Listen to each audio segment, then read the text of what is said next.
Berlatar di Jepang pada era Meiji atau sekitar abad ke-18, kisah diawali dengan memperlihatkan perang saudara antar dua kubu yang berbeda, di mana dari sekian banyak prajurit yang berperang, hanya Kapten Hajime Saito lah yang paling menonjol, paling santai, dan paling hebat di antara yang lain. Namun ternyata, kehebatan Hajime belumlah seberapa dibandingkan dengan satu orang yang selalu beraksi sendirian tanpa bantuan. Dialah Rurouni Kenshin aka Samurai X atau biasa dijuluki sebagai Hitokiri Batosai, seorang pembunuh bayaran terhebat dalam sejarah yang saat ini ikut berperang dan mampu membantai satu batalion musuh hanya sendirian saja.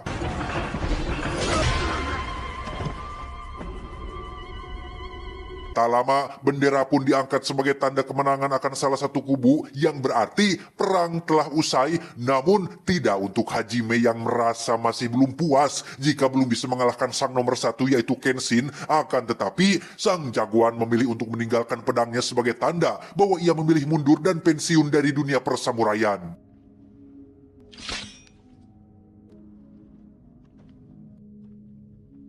Tak lama setelah semua orang meninggalkan zona perang, ada satu prajurit yang ternyata masih hidup bernama Jin-E yang memiliki bola mata dengan corak yang tidak konvensional, yang memang ia adalah satu dari sekian banyak samurai yang menguasai teknik Isukumi atau kemampuan untuk memproyeksikan energi chi di dalam tubuhnya melalui tatapan mata, yang efeknya hampir sama seperti hipnotis, namun akan membuat lawan mengalami kelumpuhan sementara.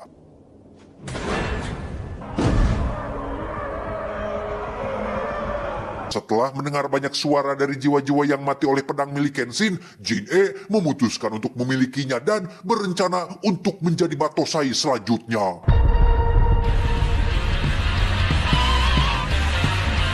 Dan inilah Rurouni Kenshin.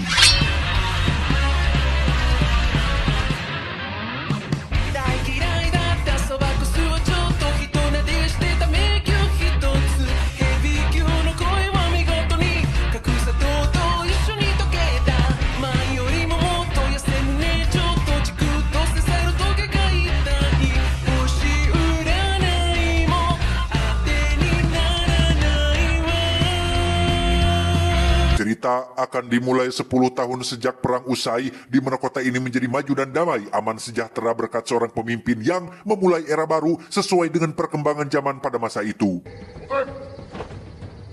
Ketika sebagian yang lain sedang fokus mensejahterakan rakyat, selalu saja ada oknum yang memanfaatkan situasi damai untuk kepentingan pribadi, yang dalam kasus ini ada seseorang yang bisa dibilang mafia bernama Takeda, atau supaya lebih mudah diingat kita panggil saja si Juragan lah. Ini bebenguknya yang diam-diam telah memproduksi opium atau sejenis obat narkotika dengan bantuan seorang ahli bernama Megumi bersama dengan rekan-rekannya.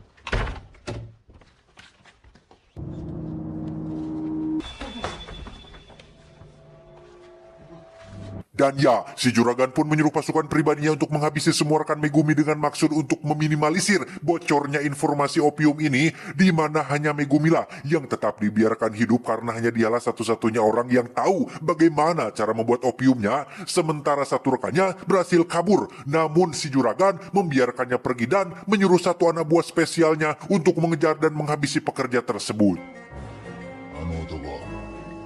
Keesokan paginya, pekerja itu pun ditemukan sudah tewas tergeletak di jalanan dengan sebuah kertas bertuliskan Batosai, sehingga Hajime yang saat ini menjabat sebagai kepala polisi pun langsung mendatangi kediaman si Juragan untuk meminta keterangan terkait kematian satu pekerjanya tersebut. Sebagai seseorang yang merasa berkuasa dan punya banyak uang, si Juragan pun menolak bersikap kooperatif, di mana ia justru malah menunjukkan puluhan prajurit pribadinya yang semuanya memiliki latar belakang sama yaitu samurai, karena setelah perang berakhir, para samurai ini tidak mendapatkan tempat di masyarakat, sehingga si Juragan pun sengaja menampung mereka semua, termasuk menjadikannya sebagai anak buah setianya. Tak lama setelah Hajime pergi, si Juragan langsung mendapat kabar buruk tentang Megumi yang berhasil kabur, di mana ia segera menugaskan satu anak buah spesialnya yaitu Batosai palsu yang tiada lain adalah Jin-E, yang saat ini bekerja untuk si Juragan untuk segera menangkap dan membawa Megumi kembali hidup-hidup. Tak membuang waktu, Jin langsung mendatangi kantor polisi tempat Megumi bersembunyi, di mana ia yang masih ngaku-ngaku sebagai Batosai pun langsung membantai habis semua petugas polisi tanpa tersisa satupun, sedangkan Megumi sendiri berhasil kabur melalui jalan belakang.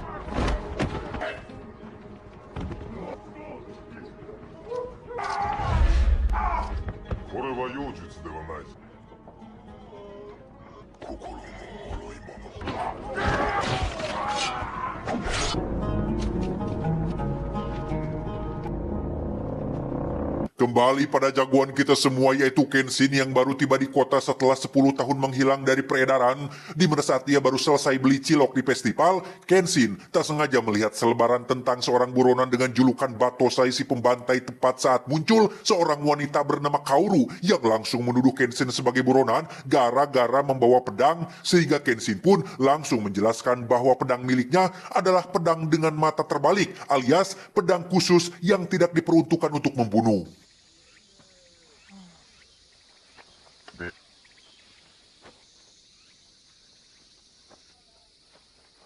Tak lama setelah mereka berdua berpisah, Kaoru secara kebetulan melewati jalan dekat kantor polisi tepat saat Jin-e baru saja selesai menghabisi semua petugas, di mana Kaoru yang ayahnya maut gara-gara dibunuh oleh Batosai asli pun langsung menentang Jin-e untuk bertarung, yang tepat saat Kaoru akan dihabisi, tiba-tiba...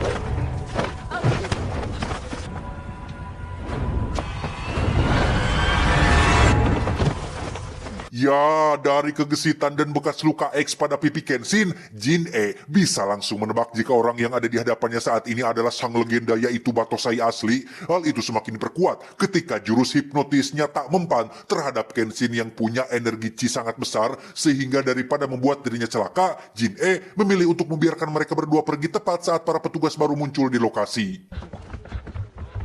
Untuk menghindari petugas, Kaoru pun membawa Kenshin ke tempat tinggalnya yang merupakan sebuah tempat perguruan pedang yang didirikan oleh mendiang ayahnya, tanpa Kaoru sadari bahwa orang yang sedang bersamanya saat ini adalah Batosai asli yang sudah menghabisi ayahnya dulu.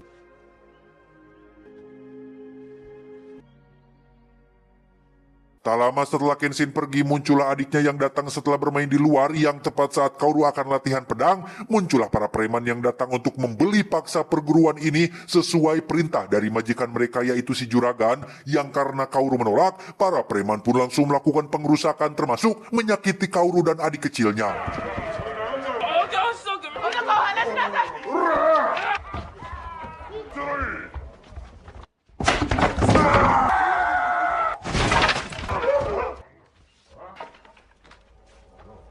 Dan ya, para preman termasuk Kaoru pun sempat terkejut oleh kemunculan Kenshin yang datang seorang diri meminta dengan sopan dan santun agar mereka segera pergi. Namun karena para preman menolak, Kenshin terpaksa harus menggunakan tangan kosongnya untuk menghadapi mereka semua.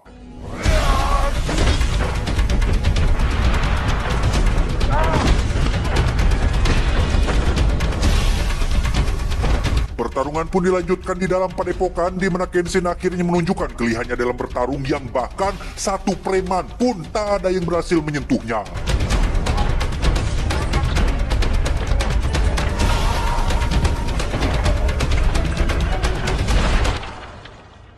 Karena mereka masih keras kepala, Kenshin terpaksa mengeluarkan pedang mata terbaliknya sembari mengungkapkan jati diri yang sesungguhnya, di mana hal itu cukup membuat Kaoru terkejut bahwasannya orang yang sedang menolongnya saat ini adalah orang yang sudah membuat dia dan adiknya menjadi anak yatim. Namun setelah melihat sosok Kenshin yang sudah berubah, Kaoru tidak mengikuti hawa nafsunya untuk membalas dendam atas semua perbuatannya di masa lalu.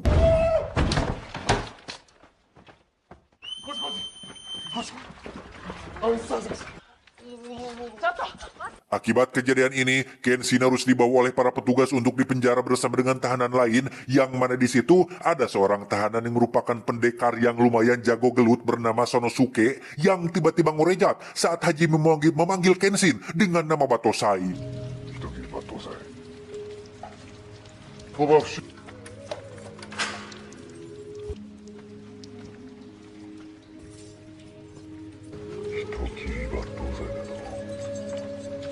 Karena dulu Kenshin kenal dekat dengan Laksamana, Kenshin pun dikeluarkan dari penjara dan dipertemukan langsung dengan Bapak Laksamana yang menjadi pimpinan tertinggi di kemiliteran Jepang.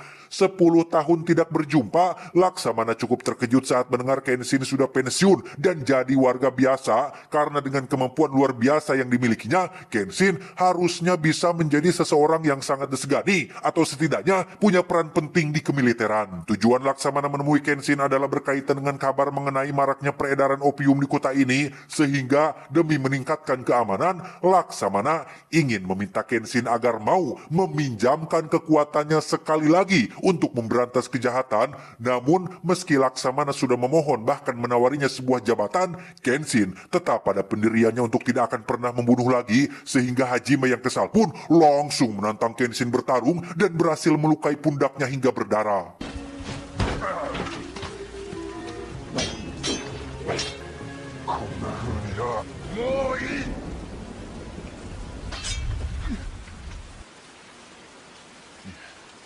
Setelah dinyatakan tidak bersalah, Kenshin pun dibebaskan dari hukuman, di mana Kenshin benar-benar sangat terkejut saat melihat Kaoru datang menjemput, bahkan menunggunya di tengah hujan, yang dari sekian banyak kata yang terucap, Kenshin sangat amat terharu saat Kaoru mengatakan bahwa dia tidak peduli dengan siapapun Kenshin di masa lalu. Yang terpenting sekarang, Kenshin sudah bertobat, berubah, dan harus tetap menjadi orang baru yang lebih baik. Hai. Ikuyo. Hayaku. Di saat bersamaan, Megumi terlihat masih dalam pelariannya hingga tersengaja bertemu dengan si adik atau adiknya si Kaoru yang dengan baik hati mau membawanya ke padepokan.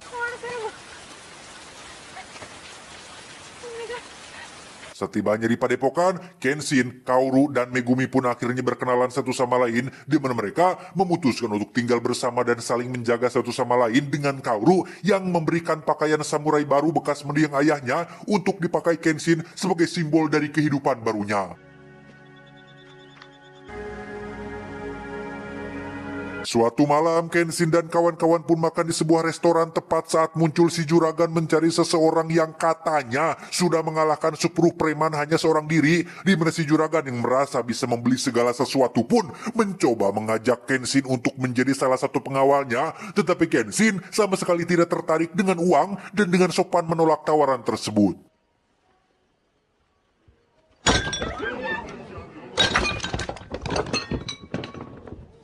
Tak lama, muncullah Sanosuke si pendekar pedang kuda yang dengan sombongnya mengklaim bahwa dirinya jauh lebih hebat dari Kenshin Shibatosai, sehingga apabila Sanosuke senilai dengan uang yang si juragan tawarkan, maka ia harus mengalahkan Kenshin tepat disaksikan oleh semua orang.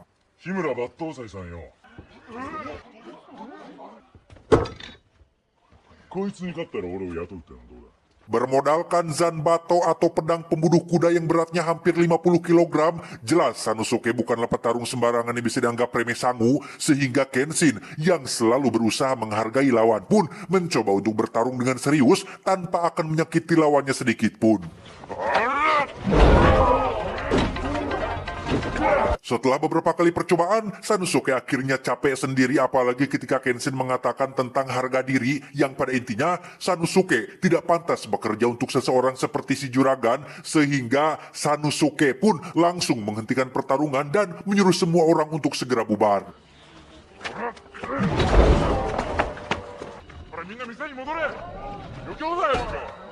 Beberapa waktu berlalu, muncullah wabah penyakit yang membuat banyak warga mengalami demam tinggi setelah meminum air dari dalam sumur yang sama, di mana Megumi yang sudah tahu seberapa licik si juragan pun langsung bisa menebak jika ini adalah ulahnya demi bisa mengambil alih padepokan dan semua tanah di wilayah ini. Sanosuke yang juga tinggal di kampung ini pun tak sengaja bertemu dengan Kenshin dan mau tidak mau harus mengesampingkan egonya dulu, yang karena Megumi bergelut di dunia medis dan obat-obatan, ia pun langsung mengkompakan Kenshin dan kawan-kawan agar segera mengumpulkan bahan-bahan yang diperlukan untuk mengobati semua warga yang sakit. Beberapa jam kemudian, kondisi warga akhirnya berangsur pulih berkat kecekatan Megumi dalam mengambil tindakan. Tepat di samping walungan berdua dengan Kenshin, Megumi akhirnya jujur bahwa dia adalah mantan pembuat opiumnya si juragan, sehingga demi keselamatan semua warga, Megumi bermaksud untuk menyerahkan diri kepada si juragan sekaligus membujuknya agar mau menghentikan semua teror ini.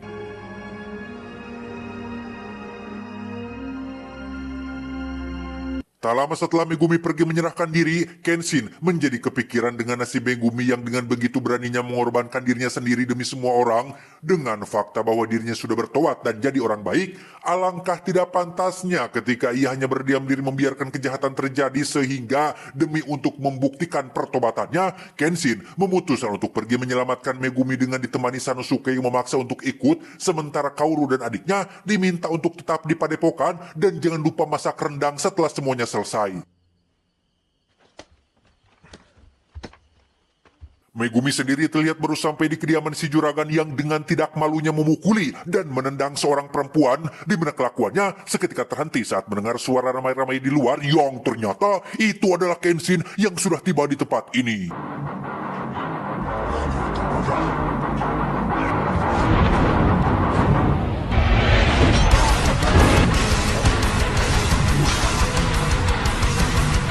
Dengan pedang mata terbaliknya, Kenshin berhasil menumbangkan para samurai meski hanya menciderai mereka saja, yang karena si juragan terus melemparkan uang-uangnya, para samurai yang sebenarnya takut terhadap Kenshin pun terpaksa bangun lagi demi bisa memiliki semua uang tersebut.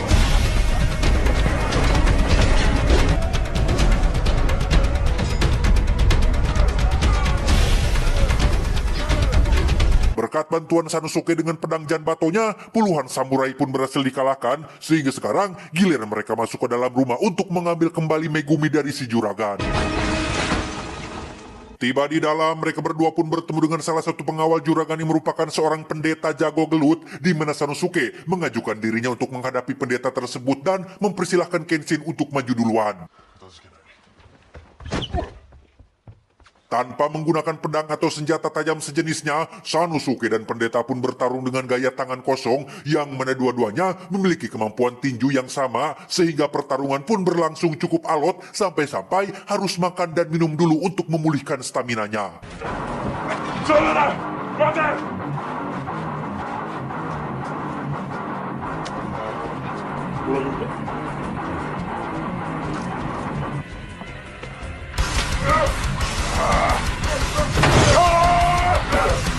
Terlalu banyak buang waktu, Sanosuke pun mengerahkan sisa energinya untuk bertarung dan menggunakan bantingan serius untuk mengalahkan si pendeta.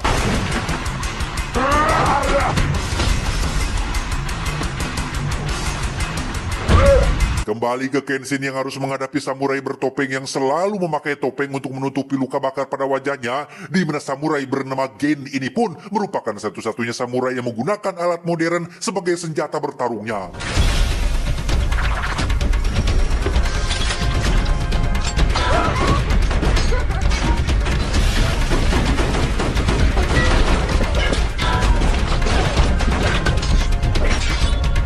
Melihat Kenshin memakai pedang mata terbalik membuat Gen menjadi semakin emosi seolah dirinya tidak berbahaya, yang karena Gen terus melakukan serangan beruntun, Kenshin pun mulai sedikit serius dengan pertarungannya dan berhasil menang tanpa membunuhnya.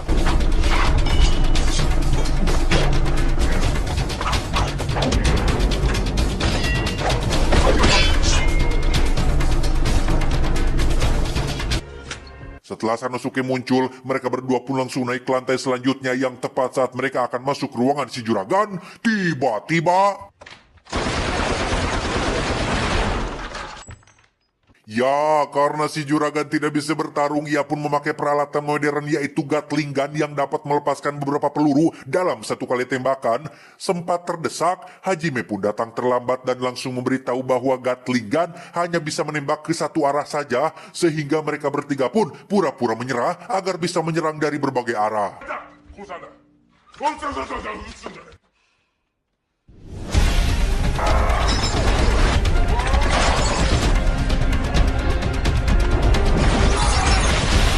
Juragan akhirnya kena mental setelah Kenshin mengacungkan pedangnya tepat di depan bebenguknya. Yang tak lama setelah mereka berhasil menyelamatkan Megumi, ia pun memberitahu Kenshin untuk segera pergi ke kuil di tengah hutan karena saat ini Jin-e sedang menculik Kaoru untuk dijadikan sandranya.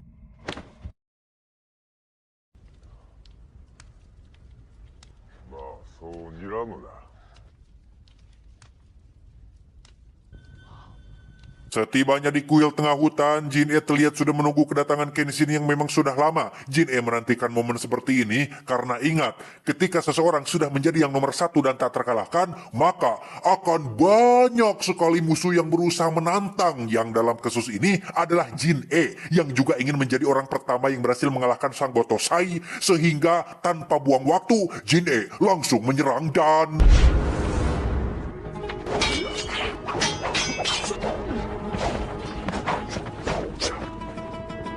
Kali ini, Kenshin nampaknya akan cukup kesulitan untuk menang karena Jin-e tidak seperti samurai-samurai kroco sebelumnya yang hanya menggunakan jurus itu-itu saja. Di mana hal itu terbukti ketika Jin-e berhasil mengecoh Kenshin dengan cara memindahkan pedangnya dari tangan kanan ke kiri dan sebaliknya sehingga...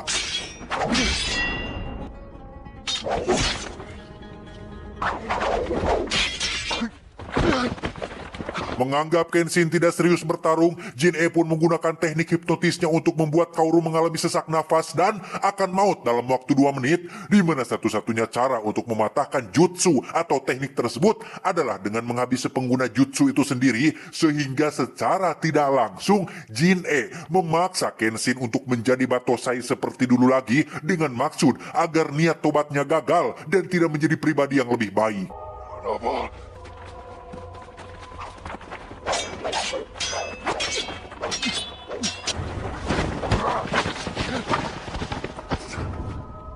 Melihat Kaoru sudah engap-engapan membuat Kenshin akhirnya tidak punya pilihan lain lagi selain harus menjadi sosok yang sudah lama ia kubur, di mana Kenshin seketika mengeluarkan aura atau vibes berbeda yang langsung membuat Jin-e bersemangat.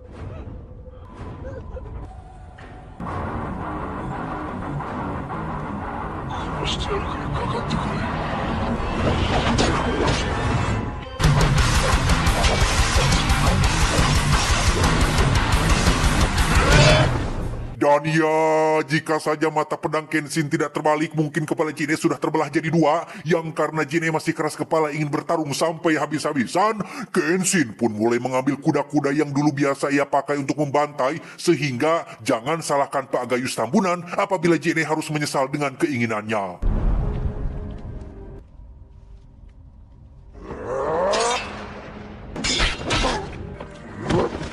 Tepat saat Kenshin akan menghabisinya, Kaoru tiba-tiba berteriak pertanda ia sudah pulih dari jutsu tersebut berkat kekuatan hatinya yang tidak ingin melihat Kenshin menjadi seperti dulu lagi, di mana Jin-e masih saja tidak menyerah meski Kenshin sudah menjelaskan bahwa sendi tangannya sudah cedera dan mustahil bisa menang. Namun ternyata Jin-e tidak bermaksud menyerang Kenshin melainkan menghabisi dirinya sendiri karena malu sudah terlanjur berbuat sejauh ini.